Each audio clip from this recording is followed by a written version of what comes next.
Eu ia tocar nesse assunto depois, Certo. que era... Cara, como é que tu... E assim, ó, não é nenhum juízo de nada. Fique tranquilo tá? até pra fazê-lo. Cara, como é que tu... Assim, porque depois tu vai lá e troca uma ideia com Deus, né? Sim. Como é que é ficar puto? Tu fica puto. Aham. Assim, com perdão da...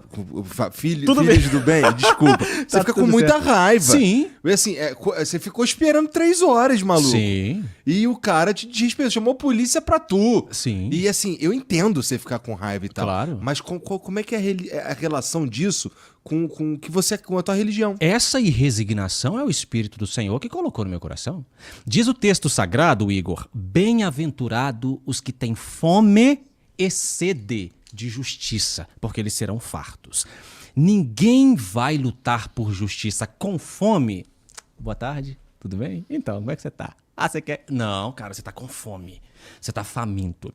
E o texto sagrado diz, serão fartos. Então essa chama que arde dentro de mim, por justiça, eu aprendi com quem? Com Cristo Jesus.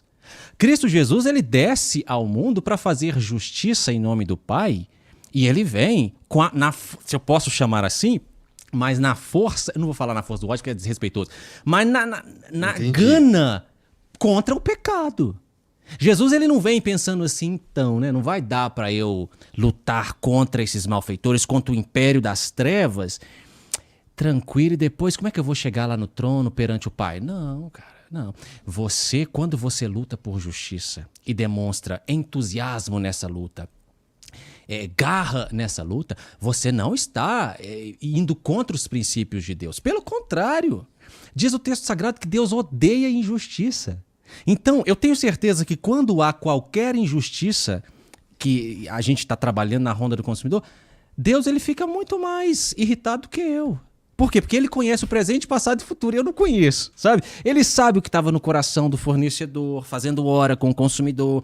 Ele sabe do trabalho que o consumidor teve para juntar aquele dinheiro.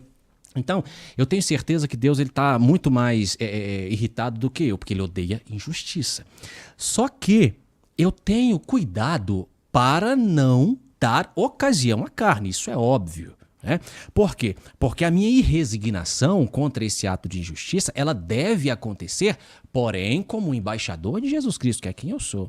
Se na primeira pergunta você falasse para mim assim, quem você é? Eu não te responderia que eu sou advogado, eu não te responderia que eu sou jornalista, pai, casado, não te responderia que eu sou da medicina, eu te responderia que eu sou servo do Senhor Jesus Cristo e embaixador de Cristo. Essa é a minha principal e única função. Todas as outras coisas que acontecem paralelo a isso, Igor, acontecem para a glorificação de Cristo. Então, em todo o tempo, eu sei as ações. Inclusive, eu estou passando por uma situação que ela, assim, a honra da minha mulher foi reiteradamente atacada nas redes. Está sendo ainda, né? A minha esposa, uma mulher decente, vítima de uma campanha de difamação absurda nas redes sociais, e eu tentando me manter o tempo todo como um sábio cristão, agir com sabedoria. Por quê? Porque se eu fosse deixar os meus instintos humanos falarem, essa situação já teria se resolvido da pior maneira possível, certo? Mas tentei fazer ali da forma como cristão, orei, inclusive estamos debaixo de oração hoje. Aí o Espírito do Senhor me instruiu a sair do Instagram. Eu não tenho Instagram mais. Retirei a minha mulher do Instagram, porque a minha mulher está grávida. Eu conheci a minha mulher quando ela tinha 14 anos como minha amiga. Eu tinha 23 e eu era professor da Escola Bíblica Dominical e ela era uma das alunas mais aplicadas na Escola Bíblica Dominical. É uma pessoa de um caráter ilibado. Eu tô casado com ela há 8 anos. E se algum dia eu me separasse dela e falasse, agora eu vou falar mal da minha mulher, eu poderia falar sobre qualquer coisa, menos sobre o caráter da minha esposa.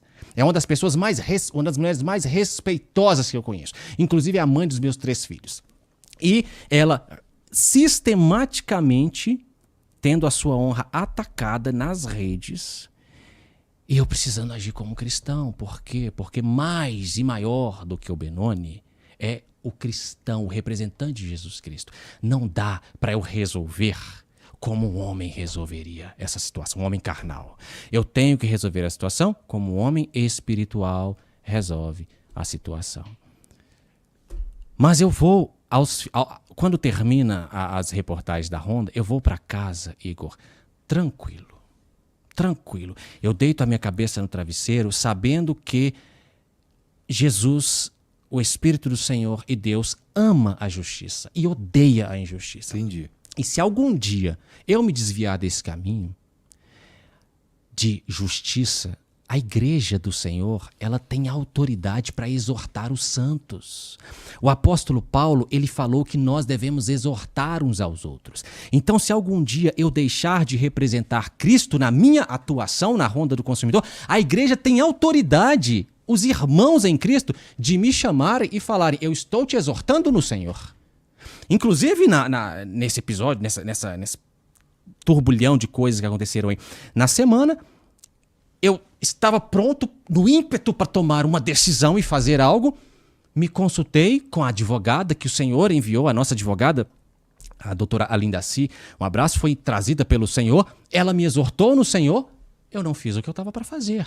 Então a igreja tem autoridade. Se caso eu me desviar dos caminhos neste ministério que é a Ronda do Consumidor, a Ronda do Consumidor é um ministério, a igreja tem autoridade para chegar e falar assim: bem, olha, a Ronda não pertence a você.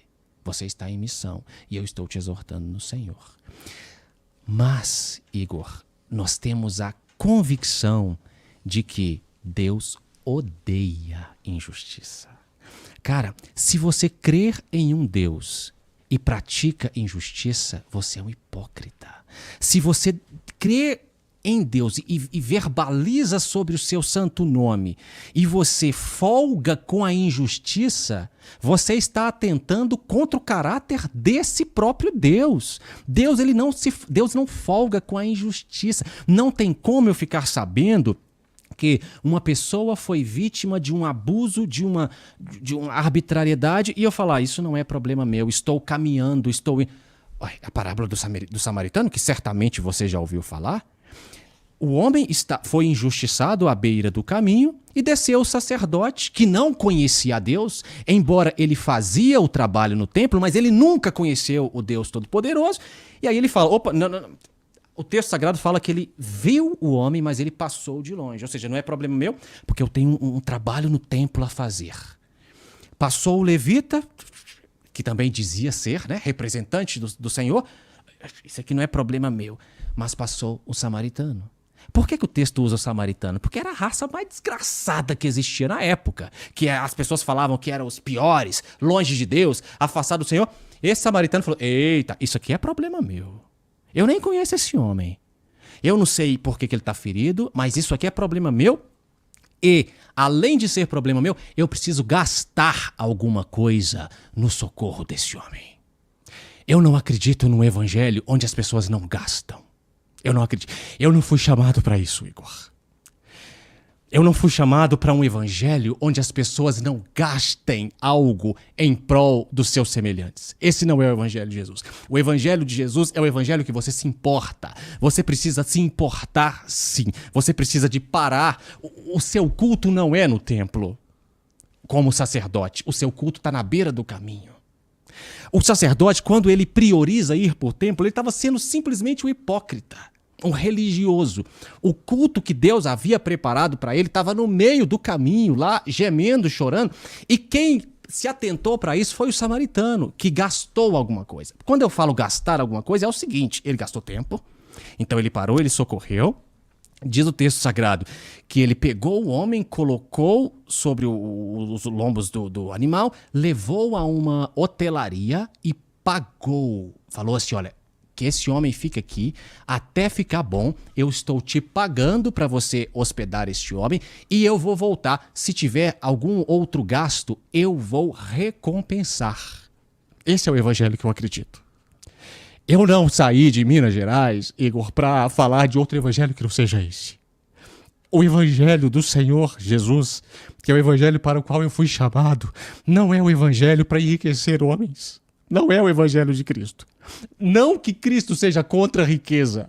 Cristo não é contra a riqueza, mas o evangelho do Senhor é o evangelho em que nós nos importamos com o nosso semelhante e nós precisamos de gastar.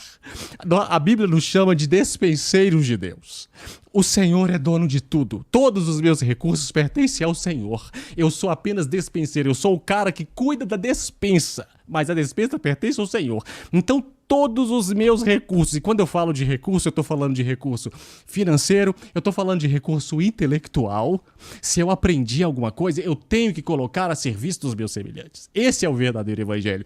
E o Espírito do Senhor, Igor, ele sofre quando ele vê que as pessoas, muitas pessoas, elas estão deturpando o evangelho de Cristo. E o evangelho que custou a vida do Messias de Deus, que ele morreu e ressuscitou ao terceiro dia por causa de pecadores, as pessoas estão fazendo disso mercado. As pessoas estão usando o evangelho do Senhor para enriquecer, para dizer aqui existe salvação, mas você precisa de comprar essa salvação. A salvação que vem do Senhor, ela vem de graça, cara. É esse o evangelho que eu acredito. Eu acredito no evangelho que diz que o Senhor Jesus foi ressuscitado dentre os mortos para que a sua semelhança eu também fosse ressuscitado e pela graça eu sou salvo. É esse o evangelho que eu preciso pregar na ronda do consumidor, cara. Tu prega na igreja também, cara? Não, na presbiteriana a presbiteriana é uma igreja muito séria, Igor. E para você chegar a pregar, você tem que ter todo um preparo. O pastor ele não vai passar o microfone para qualquer pessoa pregar. Uhum. Por quê? Porque a gente sabe que no meio do trigo existe o joio também. Então, se você não tem preparo para o que você vai falar, você pode, ao invés de gerar vida, você gerar morte.